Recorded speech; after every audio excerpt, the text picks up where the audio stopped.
이번엔 또 본황칠 아, 인호입니다. 이거 광고였나요? 좀 리엔 긴급한 상황에 우리 저 홍남기 부총님께 보내드려야 될 것 같아요. 좀 주무시라고. 이럴 땐 좀 주무시는 게 도와주시는 게 아닌가 하는 그런 생각이 들 정도로. 예. 자, 최근에 구매 후기. 육아 중인 아내의 수면 질이 엄청나게 좋아졌습니다. 그래요. 아내분들 어린아이 키울 때 가장 민감합니다. 예. 자, 2살, 8살 아이를 데리고 자는 통에 아내의 수면 질이 너무 안 좋아져서 구매했습니다. 먹은 지 한 달 됐고요. 핏빛을 착용하고 잠을 자면 수면 질 체크가 가능한데 먹기 전 80점 정도 되고 깊은 수면 시간이 30분에서 40분밖에 안 되는데 이노큐를 복용한 이후 90점이 넘어갔습니다. 깊은 수면 시간이 1시간에서 1시간 반 정도 됐습니다. 이런 수면의 변화가 주는 삶의 질 변화는 많습니다. 우선 짜증이 줄어들고요. 아이들과 좀 더 놀아줄 수 있게 되더군요. 부부 사이도 좋아지고요. 완전히 강추합니다. 바로 잠들지는 않는데 깊은 잠이 늘어납니다. 사는 게 참 좋아집니다. 아, 그래요. 잠이 들면 부부 사이가 좋아진다. 이게 참 묘한 감정이 섞이게 만드네. 예. 자, 부부 사이가 아니 짜증이 줄어드니까. 아, 그런 뜻인가요? 그 신경이 예민하시던 우리 다른 사장님이 생각한 것 같아. 지금 이거 유튜브 전체 관람가인데. 아니 뭐 그냥 뭐 그런 생각한 겁니다. 예, 제가. 그래요. 네. 자, 이 잠이 부족한 분들은 많지만은 보통은 잠잘 시간이 부족해서가 아니라 꿀잠을 잘 수 있는 몸 상태가 아닌 분들이 많습니다. 본황칠 이노큐는 자고 싶어도 쉽게 잠들지 못하고 잠이 들어도 자주 깨서 개운치 못한 분들, 그분들을 위한 제품입니다. 특히 수면제를 장기간 복용 중이거나 수면제 복용을 고민하는 분들께 본황칠 이노큐를 적극 추천합니다. 왜냐하면 수면제가 가져오는 부작용이 매우 심각하다고 알려져 있기 때문인데요. 금단현상, 우울증 등등 그렇습니다. 본황칠 이노큐는 제주산 황칠나무와 오가피를 주 원료로 해서 몸에 부작용이 없는 생약 성분입니다. 잠 때문에 고통받는 분들 딱 한 달 동안만 본황칠 이노큐를 잠자리 들기 전에 따뜻한 물에 타서 드셔보시기 바랍니다. 오직 김용민닷컴에서만 압도적 최저가에 판매하고 있으니까 여러분 김용민닷컴 많이 이용해 주십시오. 정가는 8만 원인데 인터넷 최저가는 59,900원. 자, 그런데 김용민닷컴은 52,000원입니다. 네, 많은 사랑 부탁드립니다. 물에 타 먹는 거죠? 아, 물, 예, 그냥 예. 드셔도 됩니다. 그냥 먹어도 드셔도 돼요. 네. 예. 물 좀 드릴까요? 조금 자, 그래요. 됐어요. 아니, 김경수 경남지사 재판이 뭐 전혀 새로운 국면을 맞았다 이런 얘기가 나오는데 이게 무슨 얘기예요, 그거는? 전 변호사들도 그 참 이게 어떻게 이걸 모르고 넘어가는지 모르겠는데 뭐 짧게 하면 이런 거죠. 검찰의 주장은 7시에 현장 도착했다. 이거는 뭐 변호사, 검사가 주장이 똑같아요. 일단 드루킹이 뭐 그 시연한다는 자리, 예, 그 자리에 원래 저녁 강연해야죠. 강연에 7시에 도착했는데 그거는 이러지도 저러지도 못하는 게 김경수 지사의 수행 기사. 핸드폰에 GPS가 구글이랑 연동이 돼서 몇 시 몇 분 며칠 어디 있었는지가 다 나와요. 기록이. 그걸 제출을 한 거예요. 7시 도착이야. 이러나 저러나. 그 경공모 사무실에 파주에 있는 경공모 사무실 7시에 도착을 했다는 양쪽 일치. 검찰의 주장은 밥은 사전에 먹었고 7시부터 8시까지 강연이 먼저 있었고 경공모 회원들을 다 물린 다음에 8시 7분에 이것도 네이버에 로그 기록이 남아 있습니다. 회원에. 그러니까 그 경공모 회원 중에 그 킹크랩 시연을 했던 사람이 8시 8분에 모든 회원들을 다 물리고 회원들이 없는 상태에서 몇 명만 있는 자리에서 김경수 지사가 킹크랩 시연하는 걸 보고 고개를 끄덕했다 뭐 이런 거예요. 킹크랩이라고 하는 것은 말하자면 댓글을 조작하는 시스템. 댓글을 매크로로 찬성을 막 누르고 하는 것을 보여주면서 이걸로 우리가 선거를 다 먹을 수 있다 뭐 이런 주장을 했다는 거죠. 고개를 끄덕거렸다 뭐 이렇게 해서 그게 끝나고 나서 김경수 지사가 이제 뭐 대화를 나누고 이제 이동을 했다. 이게 검찰의 주장이었는데 여기 이제 변호사 측에서 반박을 한 게 영수증을 들고 왔어요. 닭갈비 15인분. 근데 닭갈비를 먹었기 때문에 닭갈비를 포장을 해서 갖고 온 거다. 근데 그 포장에 보면 테이블 25라고 적혀 있습니다. 테이블 25라고 적혀 있으니까 검찰의 주장은 25번 테이블이랑 25, 24, 23 이런 데서 먹었고 네 다섯 개 테이블에 모여서 밥을 먹고 5시 54분에 결제를 하고 나왔기 때문에 현장에서 먹은 거다. 라고 진술을 했다라고 수사 보고서에 들어가 있습니다. 그러니까 식당 사장이 그렇게 진술을 했다는 내용이 수사 보고서에 들어가 있는 상태로 재판을 한 거예요. 근데 이제 문제 그 닭갈비집 사장님이 재심을 하는데 이번에 이제 재판에 증인이 채택해서 나왔습니다. 요진 이거예요. 우리 가게에 오셔서 닭갈비 15인분을 사람들이 시키고 닭갈비 15인분만 먹은 사례는 없다. 그러니까 뭐냐면 콜라라도 마시고 뭐 소맥이라도 먹고 매우니까 공깃밥이라도 시켜 먹고 그쵸, 보통은 그쵸.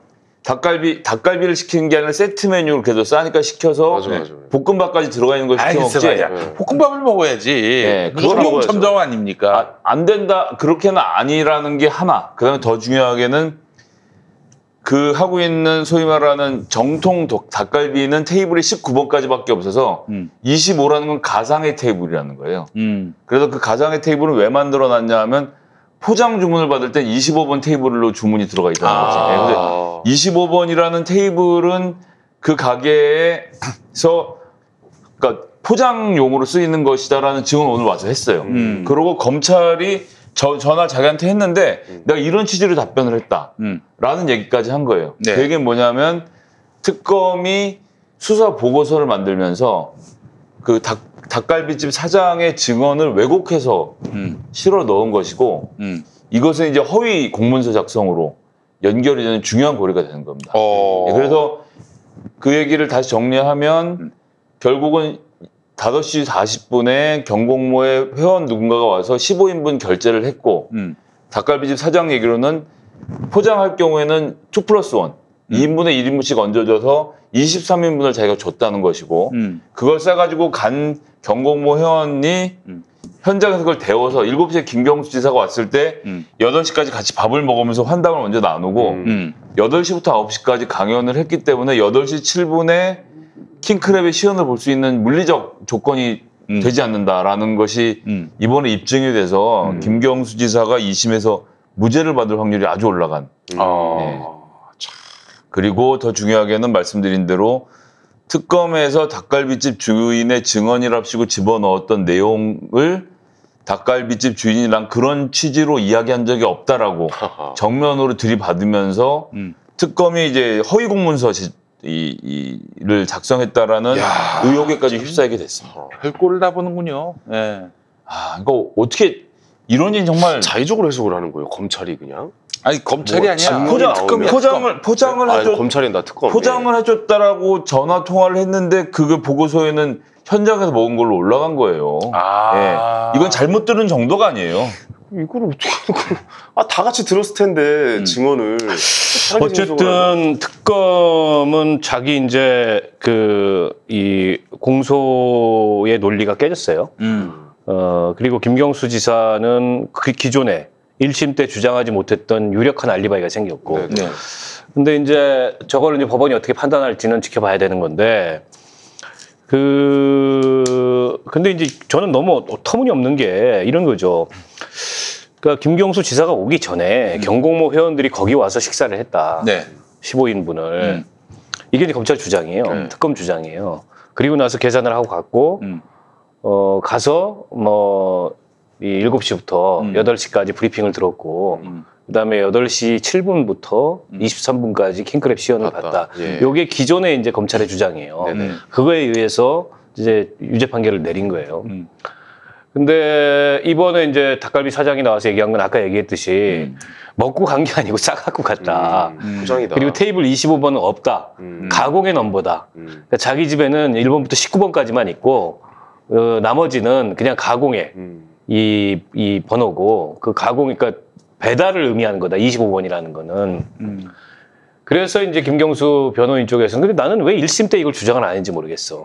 몰랐던 거 몰랐던 거일 수가 없는 게 아니라 7시부터 8시까지 밥 먹은 기억은 있을 거 아니야, 본인이.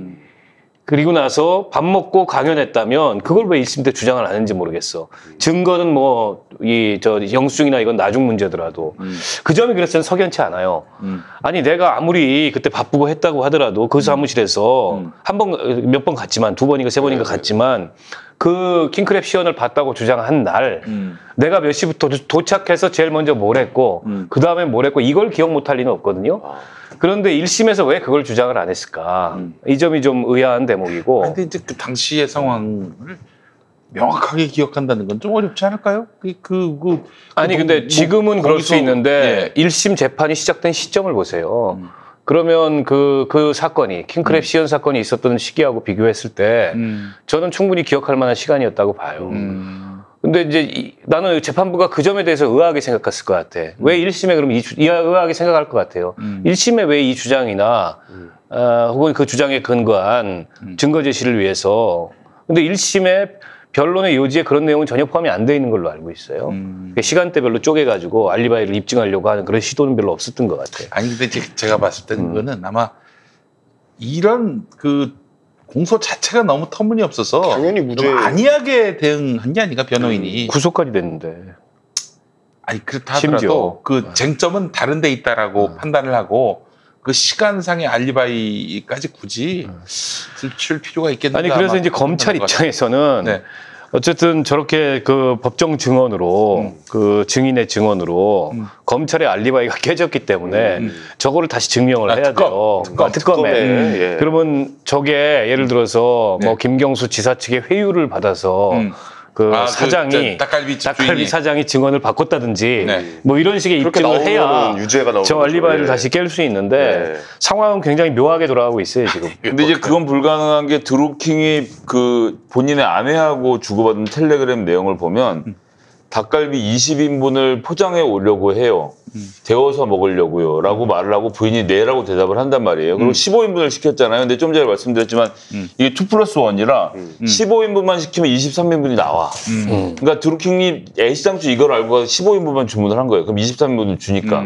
그러니까 20인분이라는 주장에도 맞고 와서 데워 먹으려고 한다라는 텔레그램 내용에도 부합을 하고 그래서 와서 데워 먹은 것이 확실한 거죠. 그럼 이제 그러면 검찰은 이 자체를 뒤집는 건 제가 보기에는 굉장히 어렵고 그러면 7시부터 8시까지 밥을 먹고 사람들을 다 물려서 킹크랩 시연을 먼저 본 다음에 8시 23분부터 강연을 시작했다. 이 따위로 이제 다시 알리바이를 그러니까 이 타임라인을 짜야 되는데 불가능한 상황이라고 보여집니다. 그래서 제가 지금 그 1심 때 이 식당 얘기를 하고 안 하고는 제가 그 부분은 잘 몰라서 말씀 못 드리겠지만 여튼 기본적으로 그때는 그런 식으로 밥을 먹었냐 안 먹었냐가 쟁점이 아니었기 때문에 예, 그 본 시간을 가지고 그렇게 얘기는 하지 않았을 것이라고 보고요. 기본적으로 그 당시 그 상황만 보더라도 네이버에 댓글을 다는 행위 자체가 그게 무슨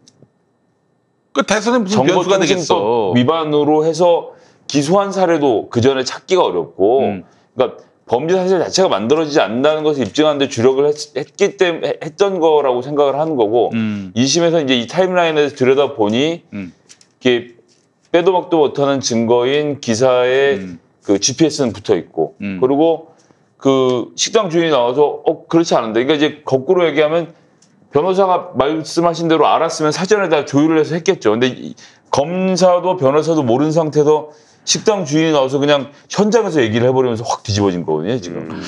아니, 근데 이제 법원에 그 영수증이 증거로 제출된 거잖아요. 그 영수증은 누가 제출한 거예요? 검찰 쪽이 제출한 증거물인가? 전 그렇게 알고 있어요. 그러니까 검찰이 어떻게 보면은 자기가 어쨌든 시간순으로 뭔가 자기 알리바이를 공소사실을 훨씬 더 정교하게 하려고 하다가 되치기 당한 거네. 아니 이런 건 주로 이건 이제 많이 나오는 수법인데 증거를 놓고 진술을 맞추면 이렇게 돼요. 그러니까 이제 뭔가가 있고, 그러니까 자기들이 그냥 생각나는 예를 들어서 드루킹이 자기가 생각나는 대로 이렇게 진술을 했으면 이런 오류가 안 생기고 일단 있는 증거가 뭐야? 판사를 설득할 수 있는 게 뭐가 있어? 여기 5시 40분에 밥 먹은 게 있습니다. 오케이, 그럼 5시 40분 식사를 마치고 들어간 걸로 하고 너도 그렇게 진술해라. 이런 식으로 맞추는 것이 되게 흔하게 있잖아요. 제가 뭐 몇 번 말씀드렸습니다만 다른 사건에서도 출입 기록을 놓고 그럼 이날 들어가서 한 걸로 하자. 한명숙 총리 다 같은 거 아닙니까? 이 모든 것들이 다 검찰이 갖고 있는 증거를 가지고 피의자랑 혹은 자기 쪽으로 회유한 증인들하고 이빨을 맞추면서 스토리를 짜가다 보니까 이런 식으로 진실이 드러났을 경우에 이 뒤치기를 감당할 수가 없게 되는 거죠. 난 두 가지 얘기하고 싶은데 첫 번째가 당시에 그런 댓글 조작이 필요할 만큼 문재인 후보가 열세였나? 그러니까 박빙의 상황이었나? 예. 나는 무슨 너무 터무니없어요. 기본적으로 그런 또 하나는 그런 직업적 지지자들. 정치인들은 이제 멀리해야 됩니다. 뭐 지지자들이 자기 도와준다고 그러는데 당신들은 이제 불필요하다고 이럴 수는 없으니까 여기서 뭐 이야기 들으면 알겠습니다. 아유 수고 많으시네요. 이러고 또 저기서 또 뭐가 들어오면 아이고 고맙습니다. 수고 많으시네요. 이러지 않습니까? 어느 정치인이 그걸 물려요. 제가 지금 예를 들어 카카오톡 단톡방에 네. 정말 나가고 싶은 단톡방이 엄청 많이 있거든요. 네. 하루에 막 몇백 개씩 올라오는 게 몇 개가 있는데 네. 그거 나간다는 말을 못 하겠어요. 이게 건방진 놈이나 뭐 이런 욕을 먹을까봐 두려워서 그 방도 못 나가는데 이 경공모처럼 이렇게 막 혼신의 힘을 다해서 도와준다는 사람한테 당신 그만 도와주세요 이런 말을 할 수 있는 정치는 없습니다. 네. 다만 그 사람으로부터 돈을 받지 않을 뿐이고 뭔가 참 열심히 하시네요. 도와주셔서 감사합니다. 이렇게 칭찬을 하는 정도지 그런 행동은 절대 하시면 안 됩니다라는 말을 면전에서 하는 게 쉽지 않아요. 근데 이제 그런 행동 하나하나를 다 따져서 그걸로 이 정치인들을 범법자를 만들고 처벌하겠다는 이 발상 자체가 잘못된 거죠. 그리고 또 그걸 고리로 그 직업적 지지자들 뭐 경공모라든지 누구야 그 이름이 뭐였죠? 드루킹 이런 인간들 정치인들의 약한 고리를 이용해 가지고 자기들의 그 말하자면 권력을 추구하려 했던 거 아닙니까? 그렇죠. 예. 이거 정말 참 너무 참담한 일이고. 그렇게 하면서 사진 한 장 찍자는데 그걸 안 찍기도 어렵고. 그렇지. 그렇게 열심히 노렸는데 와서 강연 한번 하고 가달라는데 그것도 거절하기도 어렵고 다 그런 거예요. 그렇죠. 예. 이런 모든 것을 하나하나 문제 삼아서 범죄 행위를 삼는 자체가 좀 큰 문제라고 생각하는 거죠. 그러니까 정말 지금도 우리 활동하는 이 생활 정치를 추구하시는 우리 시민들 많이 계신데 훌륭한 분들도 많이 계시지만은 이렇게 아주 검은 어떤 그 속내가 있는 이런 사람들을 참 손가락이 쉽지 않은 게 구분해내기 쉽지도 않고 이게 정말 열심히 도와주시는 분도 계시긴 하거든요. 저 아는 친구 중에 그 쇼핑몰 후기 조작하는 애들이 몰려다니는 게 있어요? 그러니까 이런 후기 같은 것도 잘 보고 사셔야겠더라고. 이게 이 조작단들이 가서 들어가서 돌리고 그러면은 이게 진짜 하나도 그 여론이 조장되지 않았던 게 확 올라가긴 하더라고요. 근데 거기에 우리가 현혹되지는 않고 우리의 눈과 뇌를 길러야겠다. 제일 심한 동네가 그 사교육 학원 시장이라고 합니다. 특히 온라인 인강이라고 불리는 뭐 장난 아니죠. 댓글 조작? 네, 댓글 조작. 그렇기 때문에 이런 온라인 공간에서 사람 얼굴 보이지 않는다고 막 그렇게 뒤에서 여러 개 아이디로 여러 개 그 다중인격으로 이렇게 해서 그런 데는 캐릭터를 6개월, 1년씩 빌드업을 한다는 거 아니에요? 고3인 것처럼 시작해서 1년 동안 인강을 들은 것처럼 해서 서울대를 간 것처럼 만든 다음에 1년 동안 댓글 달고 그다음부터 무차별로 누군가를 공격하거나 누굴 띄워주거나 이러면 그 사람이 그때까지 달았던 댓글들을 쭉 보면 1년 동안 이 사람 인격이 만들어져 있는 거야. 근데 이제 알고 보면 댓글 알바하는 애가 한 10개 아이디를 가지고 1년 동안 작업을 할 때까지 가만히 있다가 1년 동안에서 전 그렇게 서울대 들어갔습니다. 전 그렇게 연세대 들어갔습니다를 만들어 놓고 그런 다음에 어떤 강사 내가 그때 저 사람 강의 그때 말 못했지만 정말 엉망진창이었다 뭐 이런 식의 댓글들 남기고 이렇게까지 지금 가는 사람들이 있는 거죠. 연예인판도 마찬가지예요. 그러니까 또 만약에 킹크랩 만들었다는 드루킹 김경수 지사가 자기 욕 안 먹으려고 혹은 뭐 나중에 골단을 겪지 않으려고 야야야 조까 이러고 막 끊어버리고 관계를 정리하고 그럼 걔들이 악플을 달 수 있다는 그런 염려를 안 하겠어? 그렇게 악플을 단 게 평창올림픽 악플을 단 거잖아요. 그러네. 생각해보니까 그러니까 그렇게 이용하려면 걔를 잡아내서 걔를 처단을 해야지 왜 그걸 이용당할 뻔한 사람을 왜 그렇게 처단하냐 이거예요. 그리고 또 하나 하고 싶은 얘기가 그 제2의 드루킹이 많아요. 아직 많을 것 같아요. 이번 총선 때도 많았어요 사실. 드루킹하고 과거에 동지적 관계를 맺은 인간들 아직도 설치고 다니고 있습니다. 그 분명히 알고 우리 시민들이 그 부분들에 대해서 같이 한 뜻과 한 마음을 가진 것 같지만 그런 인간들이 결국에는 이 정치를 망치는 인간들입니다.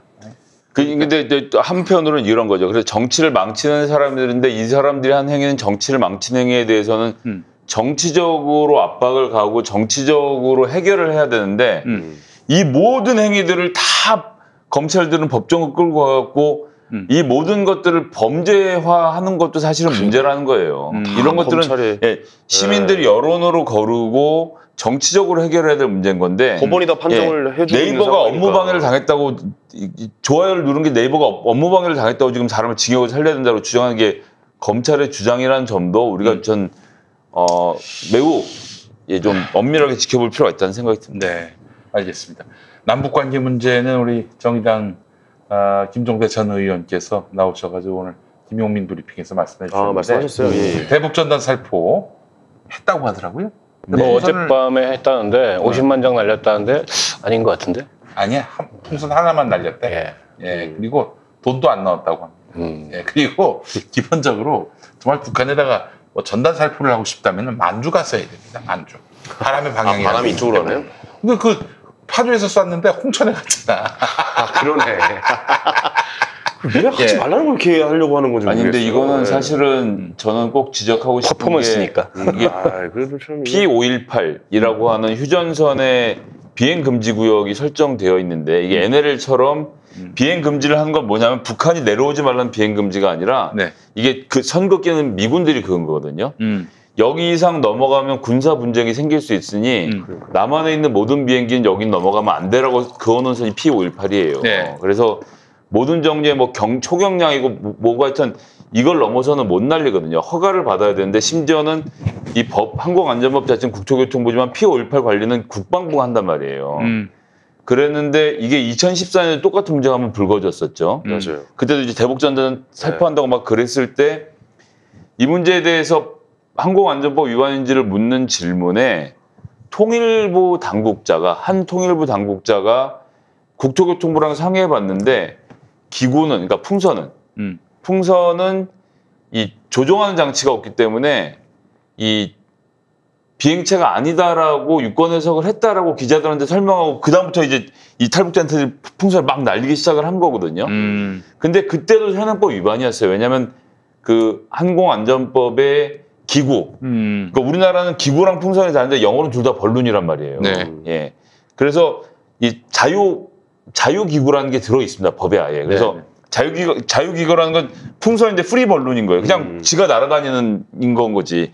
이거 자체가 초경량 항공체에 포함되어 있도록 법이 나와 있어서 그렇게 유권 해석을 할 수 있는 성질의 문제가 아니었던 거고 이 뭐 문재인 정부에서 그때는 그러니까 박근혜 대통령의 눈치를 보는 당국자가 제대로 된 유권 해석도 하지 않은 채 대충 짚고 넘어간 것 때문에 이 사단이 다 생긴 거고 지금이라도 뭐 지금 이제 NSC에도 조치를 취하고 하고 있는데 무슨 법을 새로 만들고 할 문제가 아니라 항공안전법에 따라서 조치를 취하면 된다. 그래서 표현의 자유는 보장해야죠. 김정은 욕 하고 싶으면 하는 거지 그걸 누가 말립니까? 다만 대한민국 국민이라고 하면 대한민국 실정법에 맞는 범위 안에서 그런 일을 해야 된다라는 거는 좀 꼭 말씀드리고 싶습니다. 아니 근데 그분들의 의견 뭐 충분히 보장하지만 대한민국 사람들의 그 불안한 심리를 만들게 하는 행동들이잖아요. 아니 그러니까 풍선을 날리는 건 안 되니까 그 풍선을 날리는 건 불법이기 때문에 하면 안 된다는 것이고 하면 안 될 것 같아요. 그래서 뭐 북한은 지금 뭐 1200만 장 삐라를 만들어서 또 남쪽에 뿌리겠다고 하고 있는데 그런 삐라에 그러니까 문재인 대통령 얼굴에 담배꽁초가 올라가 있으면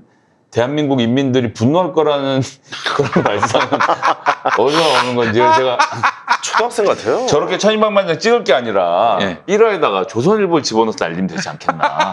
북에서 나무로. 그렇지. 그게 더 열받는데. 아니 그러니까 저거는 뭐 실제 뭐 우리 대한민국 국민들한테 어떤 영향을 준다기보다 일종의 이제 맞대응 성격으로 이쪽에서 아니 그렇게 보내면은 남한에 삐라 만들어서 뿌리는 사람들이 좋아하지. 싫어합니까? 아니, 화냅니까? 저는 제가 실질적인 방법을 북한에 하나 조언 드리고 싶은데 정말로 남한 정부를 공격하고 싶으면 삐라를 보낼 게 아니고 유튜브에다 계정 하나 판 다음에 그 북한의 그 유명한 아나운서들 있잖아요. 그 말버즈가 좋지 않습니까? 그거 유튜브 방송으로 1시간씩 남한 정부 욕하라 그러면 아니 네이버 댓글 다는 게 더 나아요. 킹크랩 돌려가지고 예, 그렇지. 전 국민 다 구독시킨 다음에 현 정부를 계속 공격하는 이런 댓글을 한 100만 개 다는 게 B라보다 훨씬 더 근데 이제 영향이 있지. 북한이 네이버에다가 댓글 달면 댓글 다는 요원들이 네이버에 들어와서 한국 사회의 실상을 알게 되면 그렇죠. 예, 매우 마음이 흔들릴 거예요. 흔들리지 않아요? 그런 요원들은. 북한 사람들끼리. 예, 그래요. 그래서 저거는 차라리. 실제 무슨 효과라기보다도 저거 역시도 보여주기 식이고 모욕 활기죠, 모욕 활기. 그런 거죠. 뭐. 아니, 지금 북한의 이런 행태들, 뭐 개성 연락사무소 폭파한 거라든지 이런 것들 다 자행입니다. 자행이에요. 그렇지 않아요? 어? 그럼요. 그 자기들의 어떤 그 비정상성만 드러내고 있는 것인데, 얘네들하고 대화하다가 얘네들 수틀리면은 저렇게 멋대로 하겠구나. 근데 폭파 기술이 좀 떨어지는 것 같아. 급하게 우리 도심에서 네. 그런 건물 폭파하면은 완전히 이렇게 내파해가지고 네네. 그 건물만 폭삭 주저앉거든. 네. 근데 거기는 옆에 있는 건물 유리창 막 깨지고 막 이래가지고 급하게 한 거야. 역시 폭파 기술이 좀 떨어지는 거야. 폭탄을 시켜야겠고 빨리 쟤네들한테 보여줘야겠는데 막 하다가 그냥 파편 튀고 나는 거죠. 그래서 저희는 이 남북 관계 요즘 위기죠. 여러 가지 아픔도 있고 문재인 그리고 이제 최근에 볼튼의 폭로를 통해서 문재인 대통령 정말 인생을 갈아 넣어서 어떻게든 이거를 잘해보려고 노력을 하셨구나라는 걸 또 다시 한번 절감하게 됐고. 그러니까 저는 볼튼의 회고록 전문을 구했는데 뭐 영문이어가지고 제가 아직은 다는 못 읽어봤어요. 영문 읽으려면 이게 속도가 느리잖아. 그래서 느리지만 읽을 수 있다. 좀 보고 있는데 예. 근데 볼튼의 회고록의 주장에 따르면 폼페이오는 엑스맨이고 폼페이오하고 뭐 트럼프는 그냥 애초 아무 생각도 없었고 애초부터 미국이 원래 그래요. 폼페이오한테 다 놀아는 거예요. 김정은도 문재인도 이거예요. 그 내용에 따르면은. 그러니까 얘네들 여행 왔더라고요. 그리고 저는 남북 관계는 당분간 단절 수준의 경색이 불가피할 거다. 그러니까 북이 저 정도까지 나왔다는 건 어쨌든 지금 북미 관계에 있어서 근원적 불만도 있고 또 대한민국 정부가 말만 하지 실제로 하는 게 뭐 있냐 이거에 대한 누적된 불만도 있고 이래서 당분간 어쨌든 뭐 우리가 관계 개선을 하기 위한 어떤 시도를 하든 간에 그거에 대해서 반응하지 않을 가능성이 높고 네. 판을 다시 짤 수밖에 없다 새로. 그러니까 판을 새로 짜려면 서두르기보다 이게 좀 전략적 목표가 뭐고 우리 전략이 뭔지 거기에 접근해가는 이런 것도 좀 차분하게 생각을 해야 되고요. 네. 지금 이제 외교안보 라인에서 김현철 장관이 물러나긴 했지만 솔직히 이게 뭐 김현철 장관 한 사람 물러나가지고 해결될 문제입니까? 그리고 김현철 장관의 스피릿은 김현철 좋아요. 장관이 뭘 잘못했어요 그렇게. 그렇죠. 예. 실은 어떻게 보면 책임질 사람이 있어야 국가안보실이 제 기능을 못한 거 아닙니까? 청와대. 예. 그리고 국가안보실을 중심으로 대북 정보에 대한 판단이나 이런 것도 체계화되어 있지 않은 거고 그런 면에서 봤을 때 이 대북 외교 안보 라인, 대북뿐만 아니라 대미까지도 대한민국의 대북 정책의 90%는 대미 정책이에요. 실제 대미 정책을 해서 미국이 잘 설득되면 대북 관계가 원만해지고 미국이 설득이 안 되면은 남북 관계가 원만해지지 않아요. 네. 그런 면에서 봤을 때 대북뿐만 아니라 대미 외교 안보 라인의 전면적인 이 재편 이게 정의용 사람을 가는 것만 뿐만이 아니고 네네. 시스템 자체를 혁신해야 됩니다. 시스템 자체를. 정의안보 실장은 아예 뭐 사표를 냈고 계속 뭐 고별 회식을 하고 다닌대요. 지금. 저는 확실히 갔어요. 전 요거 하나 이제 확실하게 알았어요. 미국은 우리나라에 관심이 없습니다. 관심이 없어요. 네, 제가 반대하지도 노상 않아. 말씀드렸잖아요. 이 새끼들이 관심이 없어, 죄송한데 관심이. 진짜 얘네는 진짜 열받더라고 나 이번에 그 회고록 관심이 보면서도. 없어 우리한테. 관심이 없어요. 그냥 그러니까- 지네 이익만 위해서 그냥 하는 그러니까 거야. 북한이 왜 저러겠어? 왜 저렇게 핵 개발하고 그러겠어? 그러니까요. 우리를 위협적으로 좀 여기달라고 근데 이제 하는 면이 있어요. 이 와중에 또 하나 봐야 될 거는 관심이 아베가 없어요. 얼마나 집요하게 북미 관계를 훼손하기 위해서 노력했는지도 그 회고록에 잘 나타난다고 생각을 해요. 그러니까 뭔가 좀 관계가 개선될 것 같으면 없는 시간을 내서라도 워싱턴에 들려서 관계를 망치려고 진짜 불철주야 노력을 했던 것이 있는데 그리고 이제 북한 입장에서 보면 미국하고 어떻게든 1대1로 협상해서 승부를 보려고 했는데 잘 되지 않은 것이 있었던 거고 그리고 그 중간에 조금 전에 말씀드린 대로 이제 문재인 대통령의 여러 가지 중재 노력이 있었던 것도 사실이고 그렇다면 이제 북한도 한국을 상시적인 상수로 놓고 북미 관계 개선에서 한국의 도움을 받는 점에 대해서 더 많은 생각을 해야 되고 박원석 의원님 말씀대로 사실 한반도 평화 문제의 90%는 미국이 그냥 결정하는 거거든요. 네네. 사실 뭐 현실이 그렇습니다. 그렇기 때문에 우리나라가 미국을 어떻게 더 잘 설득할 것인가에서 핵심은 우리의 주장이 일본보다도 잘 먹히게 만들 필요가 있는 거예요. 지금 미국은 관심이 없고 이 문제 일본하고 한국이 관심이 많은데 일본 무조건 안 되게 하려고 하는 거고 그렇죠. 한국은 잘 되게 하려고 하는 건데 그 일본하고 볼턴이 연결돼 있고 그렇죠. 예, 거긴 둘은 또 이제 뗄래야 뗄 수 없는 사이인 거니까 그렇기 때문에 이제 거꾸로 얘기하면 우리도 대미라인을 통해서 볼튼 같이 가까운 있어야지. 친한파 라인들을 만들 작업을 맞아요. 해야 된다는 거예요. 그리고 친한파가 저는 있어야죠. 예, 하나만 더 얘기하고 싶은 것은 이게 이제 북한과 한국과 조선인민민주주의공화국이 유엔에 동시가입을 했지 않습니까? 그 순간 두 개는 다른 나라가 된 거예요. 그러니까 뭐 같은 언어를 쓰고 있기 때문에 여러 가지로 교류에 편리한 점은 있더라도 북한이 우리가 한민족이니까 무조건 너희들한테 양보할게 이런 식으로 지금까지 외교를 해오지 않았단 말이에요. 우리가 이거를 상수로 받아들이고 네. 좀 더 객관적인 시각에서 북한과의 관계를 무조건 저들이 우리 편을 들어줄 것이라든지 아니면 북한 사회가 개방을 하면 미국이나 중국이나 일본보다 우리한테 더 먼저 기회를 줄 것이라는 이런 환상에서 벗어나서 좀 객관적으로 현실적으로. 북한을 바라보고 냉철하게 좀 비즈니스하는 관점에서 이 문제를 좀 풀어갔으면 하는 좀 그런 아쉬움도 있습니다. 과거의 사상에서 많이 일탈한 얘기를 하네. 누가요? 김성애 대변인이. 그 언제적 얘기를 하고 계시는 거예요? 제가 지금 나이가 50에 가까운데 20살 때 했던 생각이랑 똑같은 그게 이상한 놈. 아직도 그러고 사는 사람들이 많아요. 뭐 그러고 사는 사람들한테 20살 때 저는 이회창을 지지했어요. 예전 그래서 민족주의적 감성에서 벗어나서 이 문제를 냉철하게 접근하지 않으면 네. 또 실패를 할 것이다라는 말씀도 꼭 아니, 그래서 우리는 그 새로운 정부가 들어서면 네. 약간의 이제 뭐 온도의 차이나 혹은 방법론의 차이는 있지만 기본적으로 대통령의 그 임기 5년 동안에 최우선적으로 해결해야 될 과제 중에 하나로 남북관계의 개선 이걸 꼽습니다. 네. 근데 저는 좀 안 그런 정권이 좀 한번 나와봤으면 좋겠다. 이게 무슨 얘기를 하는 거냐면 물론 우리는 이제 평화로운 한반도를 유지해야 되고 네. 평화 공전 뭐 동시 번영 이런 걸 해야 돼요. 근데 어느 정도는 이미 남북관계의 성격이 별개의 나라입니다. 별개의 나라예요. 그리고 이걸 외교적 관계로 봐야 되는 거죠. 그냥 일종의 어떤 뭐 민족적 특수관계가 아니라 오랜만에 같은 의견을 그런 쿨함이 있어야 되는데 나라 대 나라로 그런 쿨함이 없어요. 보수 정권도 없어요. 그러니까 보세요. 그 비핵 개방 7천 이거 이제 MB가 공약했던 거잖아요. 네. 비핵 개방 3천인가 7천인가 3천이구나. 3천. 그리고 박근혜 정권은 통일 대박을 얘기했어요.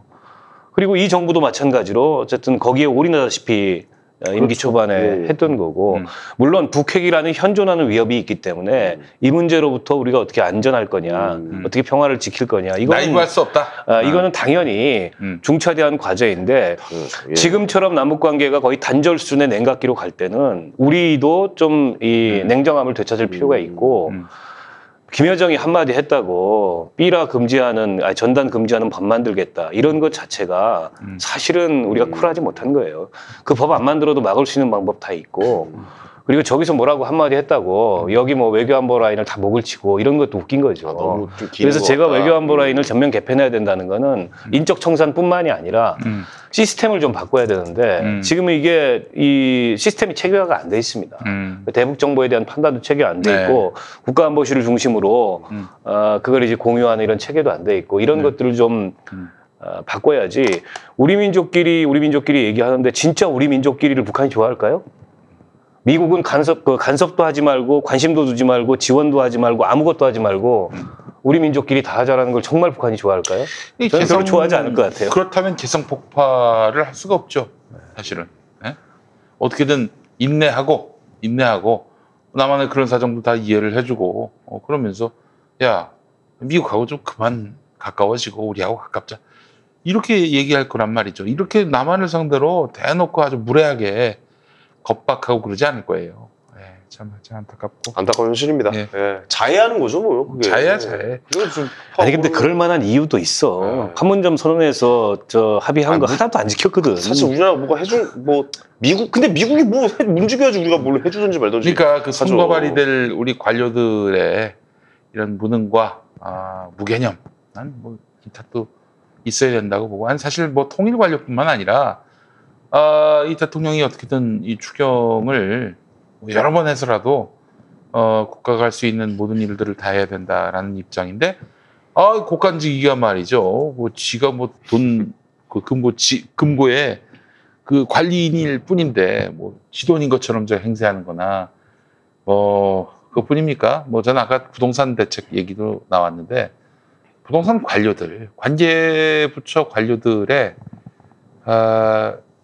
겉으로는 막 이 부동산 투기를 잡겠다고 하지만 실상은 자기들의 부동산 가치를 지키기 위해서 몸부림치는 거라고 보거든요. 비단 뭐 이런 뭐 부동산, 통일, 그리고 뭐 기획예산, 이 관료들만 문제겠어요? 이게 지금 기업으로 치면 지금 부장, 이사, 전무급까지 전원이 이명박 박근혜 시절에 승승장구해서 승진한 사람들이 하고 있는 거거든요. 그렇지. 이게 어쩔 수 없어요. 그러니까 이제 뭐 색깔을 바꾸긴 하지만 그 기본 정신이 바뀌지는 않거든요. 그래서 그 이해찬 대표가 20년 집권 얘기를 한 것은 무슨 오만하거나 건방진 차원에서 한 얘기가 아니라, 지금 서기관부터 시작해서 과장급 사람들 중에서 민주주의를 제대로 이해하고 있고 이런 좀 독재에서 벗어난, 그러니까 완전히 이 꼴통보수에서 벗어난 사람들이 정상적으로 나라를 운영하고 승진하는 데 걸리는 시간이 20년인 거예요. 그리고 그만큼이 지날 때까지 우리가 그 사람들을 보호해주고 그렇게 좀 제대로 민주시민으로서 소양을 가진 사람들이 고위공무원이 될 수 있도록 되면, 그때 되면 전 세상이 좀 바뀔 거라고 생각하고, 한국 사회에 대한 어떤 장악력 같은 것들이 너무 아쉽다는 생각을 좀 지울 길이 없는데. 근데 그게 문재인 대통령 한 사람이 한다고 될 일이 아니고 그 사람들의 마음이 바뀌는 데 걸리는 시간이 있기 때문에 세대가 바뀌는 데까지 저희가 오랜 기간 동안 이건 좀 지켜보고 바꿔야 될 문제라고 생각하는 겁니다. 네. 알겠습니다. 잘 돼야 될 텐데. 네. 잘 될 턱이 있나? 오랜만에 하네 이거. 끝냅시다 빨리. 자, 정치부신 마치겠습니다. 다음 주에 뵙겠습니다. 다음 주에 뵙겠습니다. 감사합니다.